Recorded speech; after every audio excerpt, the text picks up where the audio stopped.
ரொம்ப நாளா வியாபாரமே இல்லைங்க, ரொம்ப டல்லா இருக்குங்க, முன்ன இருந்த கூட்டம் இன்னைக்கு இல்லைங்க அப்படின்றவங்களுக்கு இந்த சாம்பிராணி இதுல சில எசென்சியல், அதாவது சில மூலிகை பொருள் ஊத்துவோம்.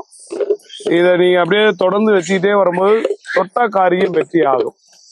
இது 5, 5, 6, 7, 8, 9, 10, 11, 12, 13, 14, 15, 16, 17, 18, 19, 20, 25 மூலிகைகள் வரும். ஒரு நாளைக்கு ஒன்று ஏற்றி வைக்கணும். காலைல 6 to 7:30, இல்லை ஈவினிங் 6 to 7:30. காலையில ஏற்றலாம், இல்லாட்டி சாயங்காலம் ஏற்றி வச்சுட்டு நீங்க பாட்டுக்கு உங்க வேலையை பார்க்கணும். இன்னைக்கு வியாபாரம் நடக்கணும் அப்படின்னு ஒரு மந்திரம் சொல்லி கொடுத்துருவேன்.